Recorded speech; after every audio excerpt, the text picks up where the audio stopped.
up, buddy? Happy Thursday. Yeah, same to you. How are you? I'm good. You're good? Yeah. We hope you're good. Welcome. Crushing Iron Podcast, episode 258. Ooh, man. Do you not have the counter handy? We've moved and I can't place it at the moment. I think Hayden took the counter. I know it's actually podcast 256 or something. Oh, yeah, you're right. 256. Yeah, 256, but Hayden, I think, likes it. He plays it, and he's working on his numbers, so I think we've been using it as a studying tool. So I actually don't know where it is, but it's actually a great studying tool to learn numbers. But that's where it is, and that's his status, and we hope your status is good. And again, appreciate you joining us. Crushing Iron Podcast, episode 256, every Monday and Thursday. And here we are, Thursday, race week for a lot of people. I know. Big race week. It's actually one of the more fun times of the year. I mean, it's all fun, but it now begins the cascade of never-ending events. Almost it's just going to be every other week. Everyone gets to get excited now, which is actually good timing because we're generally entering one of, if not the most absolute boring periods of major sports for guys like me who have zero interest in what they call baseball. I got zero interest, and I couldn't care less about spring football. What a waste of time to get interested in. So it's good to fill a gap. Basketball and football's over.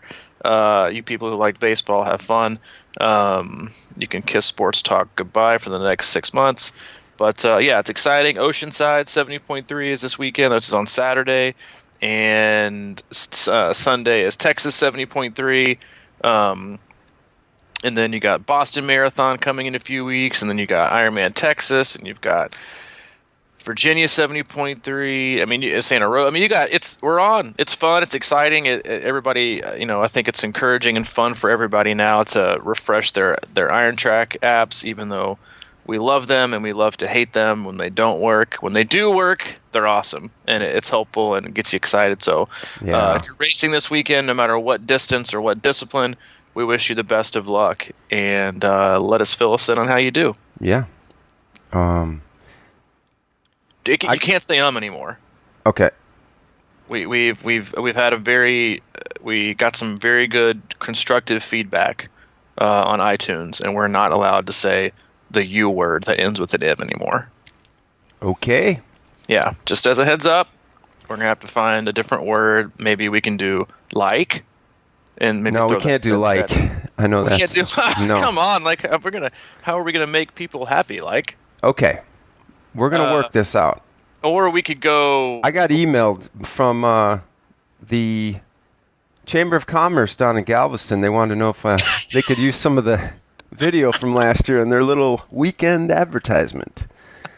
I said, absolutely. Texas 70.3, you can use that video. Time out. Are you serious? Yeah.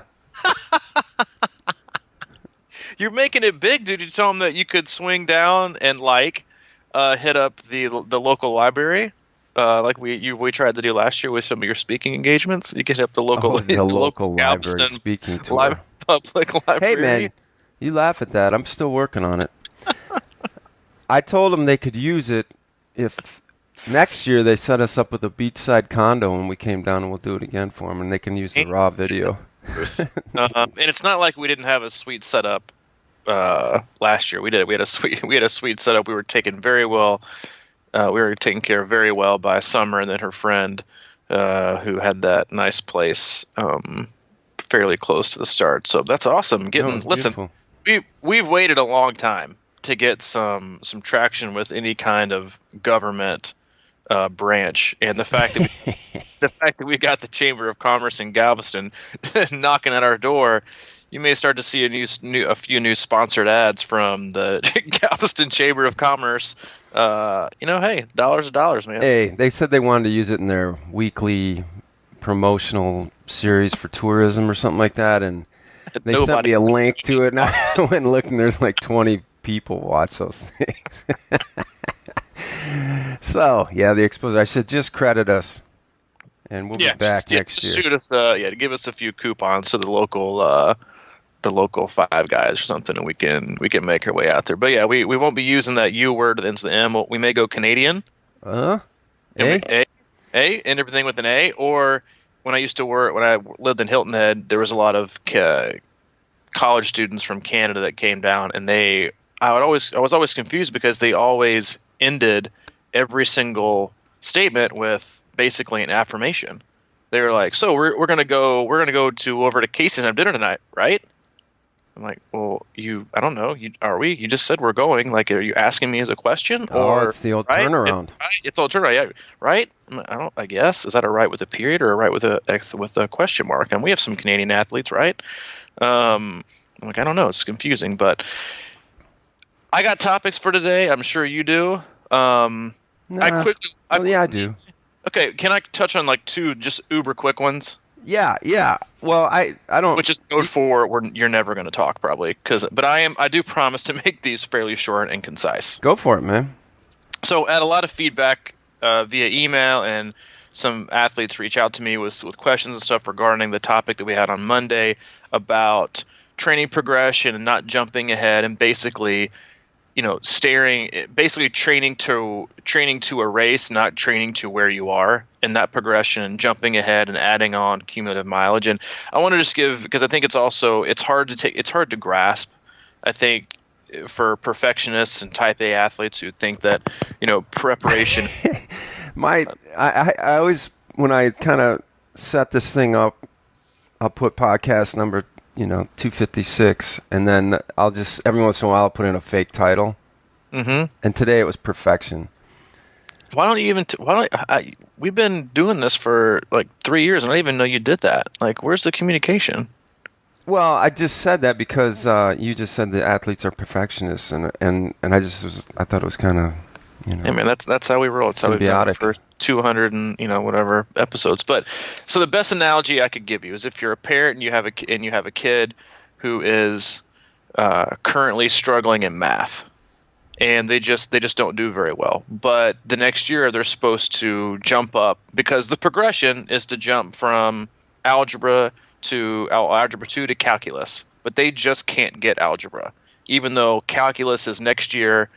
Would you just move them on anyway and have them struggle and fail? Or would you make sure that they took time out and maybe worked on things for the summer or got a tutor? Because if you don't, what's going to happen? You're going to put your kid in a situation where they don't feel like they're set up for success.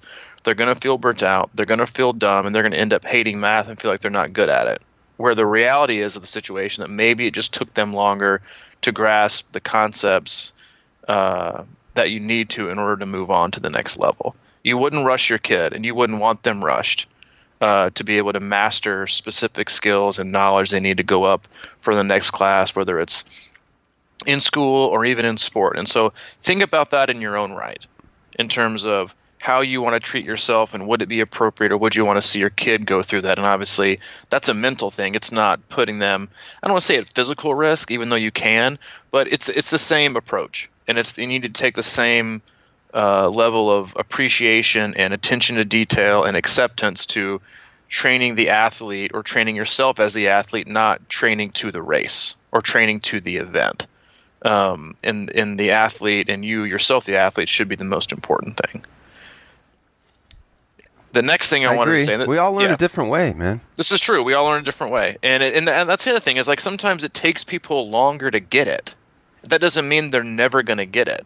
Some people pick up specific training methods and philosophies and applications or whatever it is with training. They pick it up a lot quicker than another athlete. But oftentimes what you see too is athlete A might be a quick responder. Like, they pick up great and you see gains like out of the gate, but then they may flatline for a period before they can even go anywhere and move up or see changes.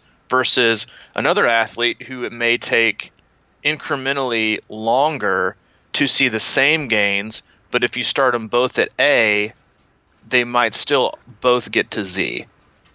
The first person might just jump all the way to Y out of the gate, and then they're almost home free. They're almost there. Versus the other athlete, they may just have to go sequential A, B, C, just in that length, but you still get to the same place. It just depends on how you respond, when you respond, and just be patient with it, and don't expect that you're never going to get there by forcing it. Just understand where you are in the process, and then move ahead at a responsible progression.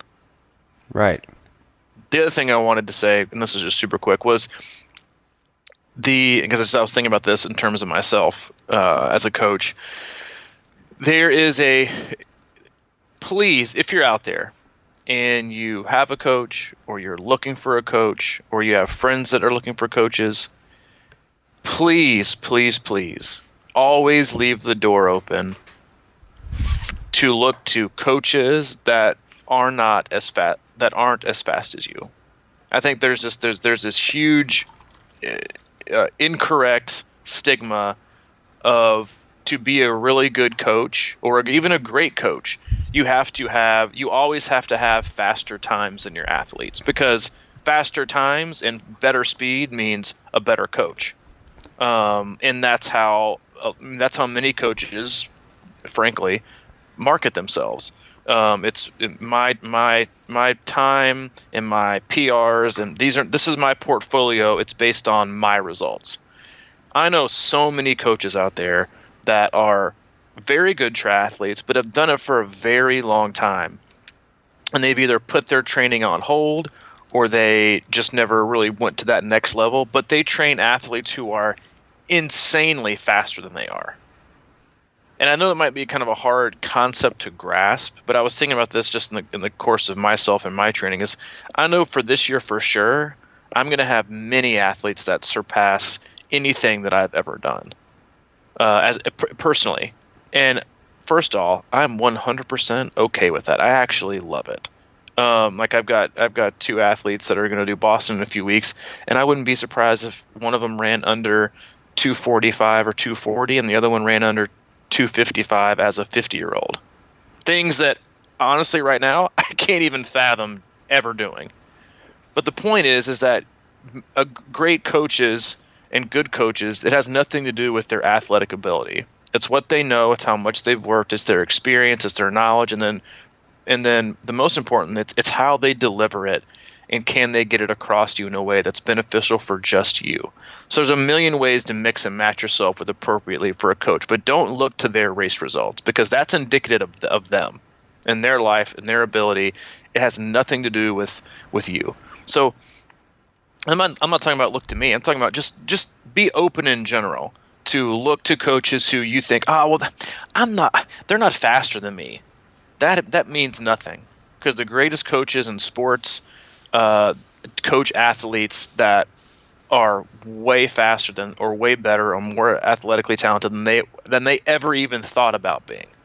It's about trust, it's about communication, it's about knowledge, and it's about getting there together. So give coaches a chance that are out there, and don't look down upon coaches who might not have your a good enough personal resume, because none of that matters.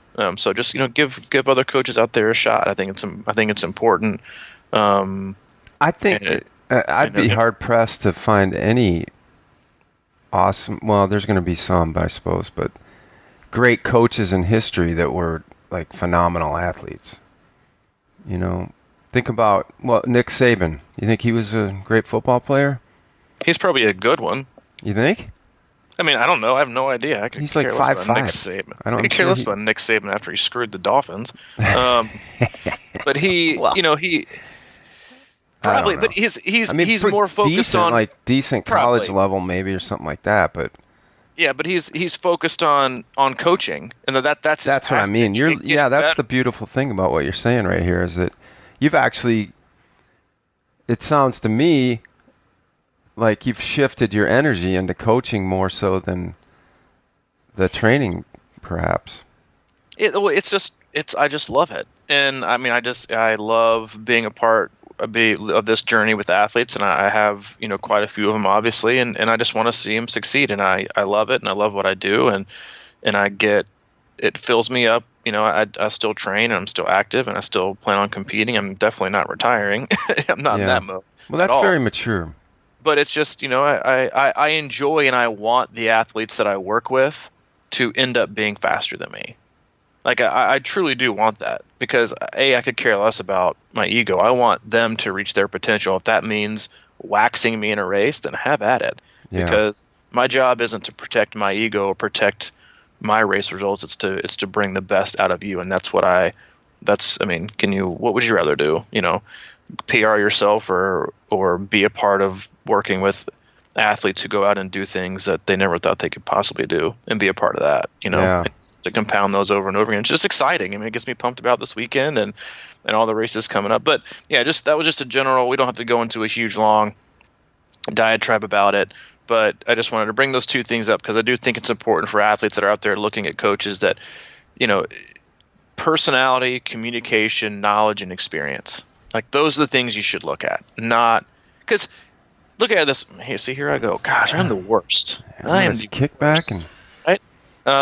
It's that most people mesh and end up marrying somebody. Like, if you walk down the street and you saw like this just blazing hot woman, you're like, man, you know what? I'm gonna marry her. She's the greatest looking woman I've ever seen on my entire life. That's the person I'm supposed to marry because she looks great. She looks physically awesome to me. But then you talk to her and you're like, this is the worst conversation I've ever had. And then she pulls out a cigarette and takes a selfie on Instagram. You're like, yeah, this is over. So it's not about looks. Yeah, that quick. But I'm saying, like, and that's to use as another analogy about coaches. It's like, looks aren't all. It's about how you mesh. So just give coaches a chance that are out there. Give them a shot, because they might be the best thing that happened to you, and it has nothing to do with their own personal race results. Mm-hmm. But that's it. I'm done talking and moving on. Well, like I said, I think that's I say mature, but I just think it's a very enlightened perspective. I mean, you've said it before. It's like, you're not going to be necessarily turning pro or, becoming some big success athlete story in this game. Maybe. But I mean, not the pro level kind of thing. Mm-hmm. And now you're looking at, man, if you think about it in terms of coaching long term, there's a really nice future there. It looks good. It's fun. It's awesome. When I got out of college, can I tell a quick baseball story that applies to this? Oh, God. It's not baseball playing, but it's... We're losing listeners here. Yeah, go ahead. No, it isn't. I got done with college baseball, and I took a job with the Indianapolis Indians, which is a AAA baseball team. And I was in the front office. Stadium director was my title at the time. And I was down on the field before a game one time, and this guy, Dan Duquette, I don't know if you've heard that name, but he was the general manager for the Boston Red Sox eventually. But at the time, he was the farm director for the team that I was working for. But anyway, he was. I had known him because he was friends with my dad back in the day. He used to be with the Brewer organization, and he came up to me, and I was just out there sort of with my glove on, and we were getting ready for the game, but we were just taking ground balls and batting practice and stuff, and just hanging out in the outfield, and he's like, what do you want to do in this sport? Because I just started, and I said, I got to be honest, man. I want to be a player. And he just I'll never forget the look on his face. He gave me the look of, jeez, you're never going to learn or whatever. And I think he was ready to set me up, and I think I could have been a pretty successful type executive in the baseball world, but I was still stuck in this whole thing about I just wanted to be the player, I wanted to be the athlete. So you're saying instead of being Mike Tarrolly, podcast co-host, right, library speaker extraordinaire, Chamber of Commerce liaison in Galveston, you could have been the next Billy Bean. Yep, but I obviously made the right decision. I stuck to my guns. Yep. So next time you guys think about giving a shit for a free podcast, understand that Mike Tarrolly could be in the front office of the Boston Red Sox right now, but instead you get to listen to him talk about whiteboards and theories. So and you can email me directly, crushingiron@gmail.com. I'll get back to you. So what about this? Is there the excitement for these races coming up here? You got some athletes that are getting the pre-race nerves? Pre-race, definitely pre-race nerves. There was a little bit of a realization yesterday with some of the athletes that are doing Oceanside that it's a beach start swim and a harbor finish, which I guess the last few years it's been harbor start, ocean finish. And one specific athlete, Amanda Ball, the wife of former podcast superstar, 1308, and club member, said that she definitely should have paid more attention when we worked on dolphin dives off the beach here at our triathlon camp. But yeah, Oceanside coming up could be a good race. Far away, which is usually difficult travel. Then you got Texas, which usually a lot of wind. But race week nerves. But then I also have to say that I've been, and this is something that I think a lot of athletes sometimes change too much, but then also never change. And it's something that as a coach myself, I've tried to do a little bit better at in terms of specific athletes, is that there are a lot of really good tapers that work pretty close to perfect for almost everyone. But what I've gained in knowledge, especially the last few years when I've had the privilege of working with some very, very solid, talented, older athletes per se, is that taper needs to look a lot different, and it probably is the opposite of what you may think. I'm just thinking of three athletes in particular, all either in the 50 to 54, 55, 59, or even 60, 64 age group. Is that one of them I ended up having to give a day off this week, even though I didn't want to because of travel. But the other two, I'm giving no days off during the taper. It's a little more intensive, just because what I found in the past with them, and even with some of the younger athletes that I work with, like Tom Stewart's one, just thinking off the bat, is that some athletes do a lot better with, I don't want to say a harder taper, but they just need more tension, and I think that they need that pop, and it takes them longer to warm up. And obviously, you want to warm up over the period of time, but these two specific athletes have no days off and a much more intensive taper. Like last weekend, they did a 2-hour ride that was like on Saturday. That was like a week out. That was very, very hard. Versus a lot of athletes are probably already, caking it in. So something that I've been looking at in terms of, I know what works well and for most athletes, but then some athletes respond differently. And so I think you have to be, it's not being creative. It's just paying attention and then being willing to trust your instincts and then trust what you see to determine that maybe you have a really good course of action. And then, of course, if you have really good results, you're thinking, why do I want to F this up? Like it ain't broke, don't fix it. But at the same time, that's also saying like you can't ever improve on the good either.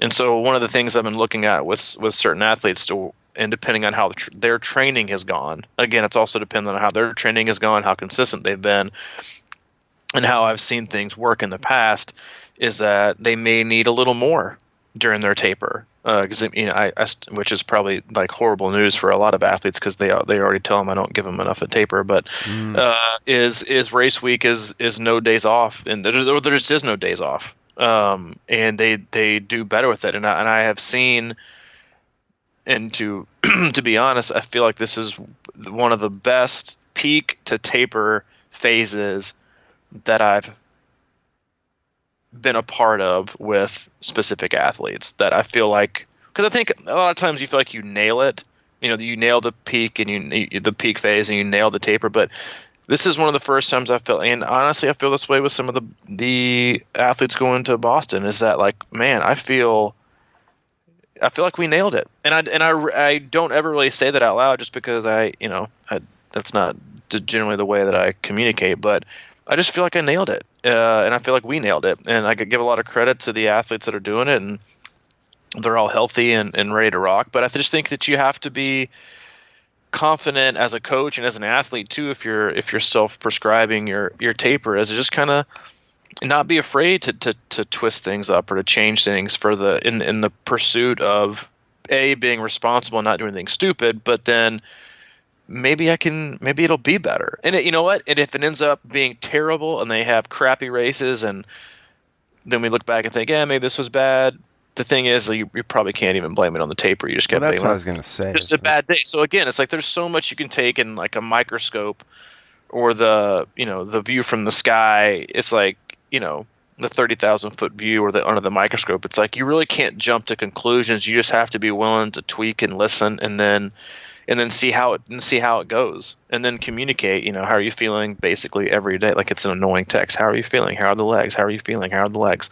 But you have to be flexible. And continue to look. Can we dig in a little bit to that? Why do you think that you're nailing these tapers? I mean, like, what are some of the signs, or what are some of the feedbacks or things like that? Because I want to be clear. I'm going to say we are. Well, yeah. We are nailing these. I mean, just a couple examples is that, like, the last 2 to 3 weeks of their final build. I mean, I want to say I've got one athlete who was coming back after some, like, really hard travel across the pond. And he hasn't had a day off since he had a travel day on the 14th, and then we had 3 days. We had really hard weeks. The 18th, the 21st had a really hard week last week, and then so we're building on some really hard weeks, and then last week he on a Saturday, so we're 7 days out from his race, and where most people are probably like chilling and ready to go, and I had him. He ripped off a ride at the very end of his 2 hours where he went 45 minutes at 90% of threshold, and then he hopped off the bike in a very rare brick effort with just an awesome clip at awesome pace, and then let it rip the next day, and just like, I guess it's more of it's a better shedding of fatigue and meeting things gradually, because you don't want to peak early either. You want to peak on time. Right. You don't want to be early. You don't want to be late. Is it an exact science? No. But I think sometimes there's this misconception about taper is that we load, dump, and then we're fresh. But it needs to be a progressive lightening of load to where you're meeting everything in the middle. So you're freshening up at the same time as you're lightening the load, not I have to freshen up in 4 days and I'm going to take 3 days off and do an easy swim because, baby, I'm tapering. Mm-hmm. And it's that mindset of, are we tapering or are we focusing on becoming race ready and really sharp? And I think that's a mindset too that a lot of athletes tend to not necessarily wrap their brain around in terms of a mindset, is that this is about race sharpening. It's not about being lazy. It's about keeping things focused, keeping things, like I saw Des Linden had a tweet, I think it was yesterday, and she said, "Some call it taper time. I prefer putting on the finishing touches. Knowing the purpose of the work now becomes more critical than ever." Yeah. Nothing to prove, but lots to lose, was what she said, which I think is just a brilliant way to phrase that, in that that's how you should look at it and approach it. It's that, you've got all this great fitness, you don't want to lose it, and then again, you just want to put it in the best position to work on race day. And I just think it's been a good, appropriate load, for these athletes that have done really well, and to their credit, they stay healthy and they do the things that they need to, and you just see a really good, I guess a great sign to me for peaking or trending in the right direction before taper is you start to pull off some really, really solid workouts where your watts are higher than normal, or you hold them for longer, and then you're still feeling like really, really good. Like you're not nearly as shelled as you used to feel, and you feel like you had to hold back a little bit. Like you're simmering, you're about ready to boil over, and so now we just got to like keep the lid on, or slowly take it off in order to get there at the point you want to. And then I've taken a little bit of a different approach to the cycling that some of them have done the last 3 to 4 weeks, which is not opposite of what I've had done in the past, but it's just different. And I think that's helped. That's helped tremendously in terms of helping us peak at the right time, and having these specific weekend rides that we do be very, very telling for what we can look out and look forward to on hopefully being able to apply on race day. Mm-hmm. Yeah, the taper is interesting, man. It's sort of like writing a book, this whole thing. If you're going to start a book and you're starting an analogy for training, if you're training for a race and you kind of getting your, starting your thoughts are getting together, and then at some point you just start pouring it all out and you just let it flow and it all goes crazy. And then you get the whole thing pretty much written, but you forget, the last piece of that puzzle is to edit and to make things polished and tune them up and make it ready to go on the shelf. And that's kind of like what the race could be, And I always talk to athletes about, after that last big peak weekend or whatever, I always remind them to be like, now is the time to really kind of up your focus and just really focus on what you're doing now, because this is the super fine tuning and the really important stuff that you don't think about. It's just sort of like taper in the word or the definition of it means to taper, to wean, to kind of come off it slowly and still be in it. Not just to taper does not equal rest. Mm-hmm. Just sit around. And I think that's the misconception. And I remember back to when I was, you wait till you get to taper, then it's going to be all easy. And that's sort of the way you look at it. If you don't really understand it and don't understand the benefits of it, really, because it's a perfect time to just, like you're saying, stay sharp and kind of figure some things out about yourself and understand how you're going to feel. I mean, it's silly though, like the 3-week taper, 2-week taper, last week taper, whatever.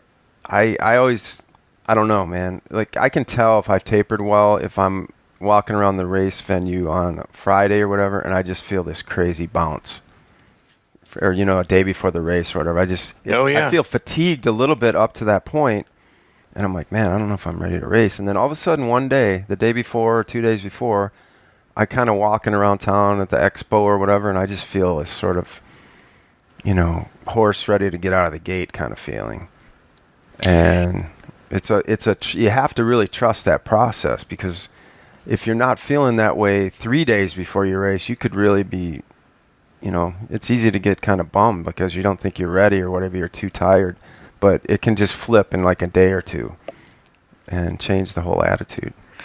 Well, I think to throw in another analogy, because that's how we learn and that's how we communicate, but is, take when you see people trying to create like a long blade or a long sword, it's hot, it's been put through the fire, as in, you're training and you're building, and then they throw it down and they start to chip away. They don't make it sharp in like 2 seconds. It takes time.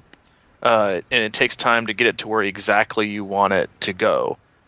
Whereas a lot of athletes think, done the work, in 3 days I need to be totally fresh. Because then you get stale and your body starts to respond totally different in terms of, and again, let me be very detailed in saying that it's also very dependent on what kind of training you did. Were you super consistent? Are you more than prepared? Are you ready to rip off? Have you done all of your work? You have to treat those athletes a lot different than you would treat an athlete who might be coming in, who's missed some sessions, who's been sick, whose travel's been crazy. Their taper will look different because the loads are different, because they're proportionate to the load that they've been used to, and the intensity that they've been used to, and the frequency and the consistency that they've been used to.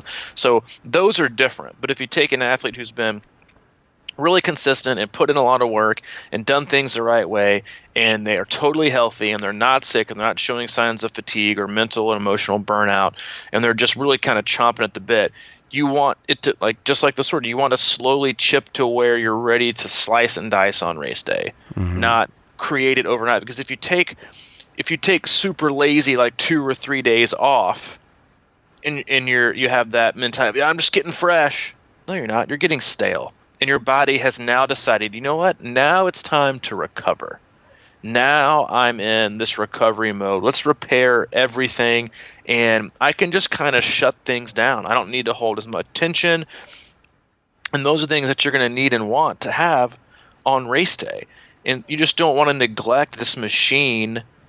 Like, or I guess the same thing is like, you don't want to take this car that you've been given oil change and taken out and run on the track and taking your pit stops, and then all of a sudden you just want to leave it sitting idle in the garage cold for 4 days. Because then you come back in the garage and you start up and you're like, I hope it starts. It's a little gunked up. Exactly. Like the engine's gotten super cold. It's not going to start. It's like, what do you want to do? You want to go out after and start your training and your racing engine the next day after you rode it and did some test tracks, around the track the day before? Or do you want to go out and start that same training and racing car on a 20-degree morning when it's covered in snow and been sitting idle for 4 days?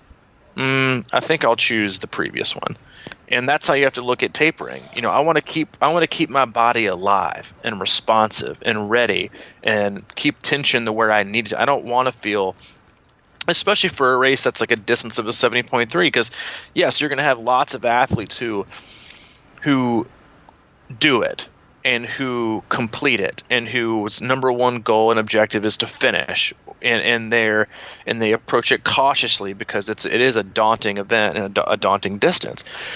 But if you're also an athlete on the flip side who looks to race it is the most, I think, difficult event to race, because for a lot of athletes, it's not much more chill than an Olympic in terms of like effort level and intensity. For some athletes, it's just like, I need to race this for 4.5 hours, 5 hours, and give it the best I can on that rivet, on that I'm going way too hard, but I can't go slow. And so in order to compete and be prepared for that, your body has to be in that mode as well. It doesn't need to be in a garage for 4 days or 3 days with nothing, sitting there, forgetting what it's supposed to be and do, and then you want to open up the garage door and see how fast it can go 0 to 60. Yeah, let me ask you this. Do you think that you mentioned, if somebody's doing the right thing, if they're training well and they're real consistent throughout training, then that's one thing. Should the taper be a microcosm of your training period in a way? I mean, like, let's say an athlete isn't really consistent. Then all of a sudden you don't want them like busting their ass all week during taper, not busting their ass, but you know what I mean? Like, is it what the body sort of gets used to? And, Well, so let me break it down like this. It's a great question. So an athlete who has shown you they can resist lifting 100 pounds fairly easily, consistently every day. Mm-hmm. To them, a taper might look like 70 pounds or 60 pounds. And then that's what I'm saying, that's representative of what you would see as their training load and consistency, versus an athlete who's only been able to really show they can lift 50 to 60 pounds a couple days a week, and then we miss a couple days, or we've been sick, or we've had a niggle or travels come up. Your taper on race day would look like a little bit of the same. You might throw in some 20 to 30 pound days with some rest, because you want them to be just totally rested to give them the best shot. And that's, again, there's a different, and a lot of it is just keeping your thumb on the, keeping your fingers on the pulse of the athlete in terms of just being relentlessly obnoxious and annoying with asking them how they feel, and just getting obviously sleep is paramount, and that's the biggest thing, is sleep as much as you need to. Fuel the best you can, and because by then it's just you got what you got, right? And that's, it can go both ways. But yeah, to answer your question, it's dependent and more indicative of the flow, because you don't want to. You could easily, if you kept the tapers the same for an athlete who's been super consistent over 8 weeks, never missed a day, done these really solid workouts, and continue to improve. If you give them the exact same taper to a person who missed a few quality sessions, didn't quite make it on some of the longer rides, didn't quite make some of the longer runs, was laid off running for a week because they were being careful on this, had to travel for this. If you gave them that exact taper, it might cause stress that they're not going to have time to adapt and to punish. So you don't want to do that to them. And again, like, that's why, I have a few, one of the best compliments I've ever gotten, I think, is via some of the training plans people have purchased online. They were like, oh, the taper's perfect. It's not perfect, because it's not perfected to you, but it's generally what I think works really, really, really well. But when you start to dig a little bit deeper and you get to know athletes a little bit more too, and you look at some tendencies as well in training, and how they're able to respond, how did they respond in training is also very indicative and telling of how they are more than likely going to apply on race day. And so if you have an athlete who says, hey, you see their data and you see their workout and they comment like, I felt great today. I didn't think I was going to feel that awesome after these last few days, but I felt awesome. Mm-hmm. And you look back at the last few days, man, like they have really upped the load and they're able to kind of stay at this level, then maybe that's indicative of how their body responds. It likes to have increased tension. It likes not to be totally rested with, a lot of form, as they would say. What's your TSB and where's your form when it comes into race day? Is it positive or is it negative? It's how you, and some athletes are different. They want to have a form score that's like super high in the positives, or they want to have one that's barely positive. Or some people, in athletes that I've worked in the past, they function on one that's like slightly negative because fresh to them is stale. They just operate better on a higher tension than some athletes do. And again, it's totally different based on where they've gone in their training, what they've accomplished. If they're looking to race it, that's a whole different requirement in terms of the tension you want to keep to race and respond and be ready, versus an athlete in their training who is looking at it more to compete against themselves, do the best they can, which they're all trying to do the best they can. It's a different approach and a different demand, I guess is the best way to put it. It's just a different demand, and demands require different preparation. And you talk about tension in the body, but you could also be talking about tension in the mind. If you've got too much pent up energy, or you're internalizing, or things are, you could come out. There's just something to be said about being kind of chill when you go into that race day too. Mm-hmm. I just thought about that, but I have another question regarding taper for you. Good gracious, you're working me today. I know.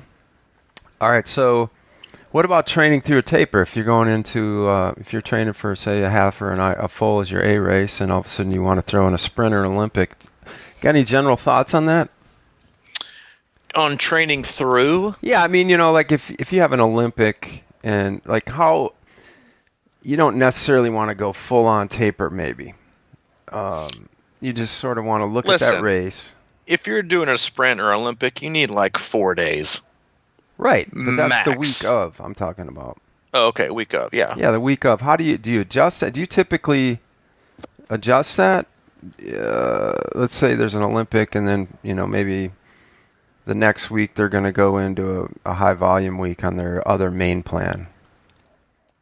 Then just race week would be a little bit different, and depending on, because I've done this to athletes before, and it'll probably remind them they're going to hate me again, is depending on how close they are to a half or a full, is they may do an Olympic race in the morning, and then later on that day they might be headed out for an easy ride, for a recovery ride, or an easy run in the PM, or something like that. So I might give them like 2 or 3 days off right before it, but it's really just, and they're usually going to race well anyway. It's priority wise, and what's the purpose of the race? Is it to be the best you can be today, and we're willing to sacrifice extra days off for this? But even again, like 3 or 4 days, they're not even going to be sore after an Olympic. They're going to be ready to rock the next day after like 2 days of zone 1, zone 2 work, and then they're back ready in the swing of things. Right. Timing is important too, because you have to be very clear with an athlete and saying, yeah, like you can do this Olympic, but I'm not tapering you for it, because if your end goal is this, then we just basically need to bypass it and treat it as a workout. So you're not going to feel super fresh, just as a heads up. So if that's what you want, then I'm sorry. Or I would suggest you not signing up for this, because these specific weeks, because remember, like, weekends are on a premium. Right. Especially for athletes who have to do their long rides and their long runs on the weekend. Like, weekends are a premium. and you start chipping away at those and taking your whole weekend out, then you're missing opportunities, to put in really, really deep work for the solid fitness and that you want to have for your bigger, possibly longer races towards the end of the year. Yeah. Sometimes athletes will ask me about a particular race, something like that. Can I throw in a sprint or whatever? And I always say, I'm not worried about the sprint. What I'm worried about, or the Olympic, I'm worried about what you do the next day, and like how you respond to it. Not are you going to be ready for this particular race. I'm worried about, can you come back and put in a big day the next day, and that to me is the whole situation, because if you're going to go do that race and race it, for example, I did an Olympic last year and I went pretty hard and there was no riding after that thing for me. It was just my particular, where I was in my training or whatever. And so you got to go into it either, if you're going to race something like that and go it's a hell of a workout to do an Olympic really hard. So, can you get back the next day or the next week? And that's the thing, is like, how does this weekend affect the whole week or whatever? That's the main catch every time I look at situations like that. It's not particular days, it's what's going to happen the next few days. Well, and that's how you should look at, that's just training, I guess. Yeah, it's exactly right. It's how is this going to negatively affect the few days beforehand or the few days after? What's the cumulative effect? What's the net positive or negative on your race or your training? Is it that you got a great, training stimulus out of it and your body's going to adapt and you're going to be back rolling, you wake up the next morning and head to the pool, then you're back to your regularly scheduled programming on Tuesday? Mm-hmm. Or did you not do enough work to where you can race it and recover fast and keep moving? And you're going to be shelled for 4 or 5 days and miss a week. So you're going to have to taper for a whole week or longer, depending on the distance of the race, so you can be prepared to race the best you can. And then you're going to need more time to recover because your body's not as prepared as you thought it was going to be. So now you're out 2 weeks. Or do you approach it in, well, I know I'm not super prepared for this race, so I'm not gonna waste any taper time beforehand. I'm just going to train up to it. Maybe take the day beforehand slightly easier, rip it to shreds, give my all, use it as just kind of a training stimulus bump, and then recover easy and move on. But that's it. It's a cost benefit analysis of what exactly is it worth to you, and is it a net positive or is it a negative? And the experiences, I know it's fun to race, it's fun to go out there, it's fun to compete, it's fun to challenge yourselves, and it's fun to see where you're at. But the timing of it and the frequency of it is important, and preparation is what's going to allow you these opportunities to test yourself more, mm-hmm. and continue to move on, and not be some big, fatigue builder that you're shelled for a week or then you get sick. And now you're really screwed, which is something a lot of athletes also don't consider, is depending on where the race is or how they go, or do I have to travel? Do I got to get up earlier than I usually do? How am I going to eat or fuel myself afterwards? How am I going to recover? Do I have a work travel the next week? How's family life? Am I going to be super stressed? And then the next thing they find out, they're sick because listen, we're all, your immune system is, everyone's probably gotten sick or gotten like the Ironman flu or the triathlon flu after a race, where they go in, their immune system is totally down because your body has spent hours, 4, 5, 6, 13, 15, 16 hours doing these things, depleting your body, trashing it basically, and then you're also going to surround yourself with like more open fluids than you would at a dive bar in Panama City, and then you expect to like not get sick or not pick up something. And then you got to fly home, and then you got to do this, and you're probably not sleeping right. And then most people like to, explore extra food options and be a little more free with their diet after the race because they earned it, baby. Mm-hmm. I earned that whole pizza and those 4 Snickers bars and that Coke. Does that really sound like good feeling? Probably not. Does it make you feel better the next day? Definitely not. And the pizza will. Don't get me wrong. Pizza's where it's at. No pineapple. But they're just things you have to address and think about it. And again, just run the momentary fun of I get to race versus what is it going to do to me, and how is it going to set me up for success or not to succeed on the day that matters most to me? That what I'm putting all my eggs in this one big race basket for. And I think that's where you end up having just to be really objective and figuring out what's smart and what's not. Or not what's smart, maybe. It's what's going to be the most productive and what's not. Is it going to get in? Is it going to be to get in a bigger training weekend? Is that going to be a bigger drop in the bucket? Are you trying to put a drop in the bucket, or are you trying to decorate it with a flower or with your sprint? Yeah. I keep going back to the one time I was kind of crunched going into Ironman Wisconsin, and I did a late half, and how I went about that race kind of, I raced it, but I didn't go super hard, but it was a really good workout day. I actually took the next day off to come back home and travel, but I was right back in it, and I really benefited from a springboard of fitness. I felt like the fact that I raced and then kind of jumped right back on it. I don't know if that's something that you believe in, or if it's fact or not, but well, you generally have a very free taper, and so you probably went into this. I'm guessing this is you're talking about Lake Logan. Yeah, Lake Logan. Mm-hmm. Which again, if you're out there looking for a 70.3 and a great event and a beautiful venue and challenging course, look up Lake Logan. It is an absolutely fantastic course. Still to this day, I think it's one of the most beautiful backdrops of any race I've ever competed in. Definitely the swim. I mean, yeah, the swim for sure. Challenging bike course and equally as fair run. I guess the point being is that you probably went into that with some good fitness, but very fresh going into Lake Logan. And so your recovery time, you were appropriately trained for the moment. And so you recovered appropriately as well, because you didn't train through it.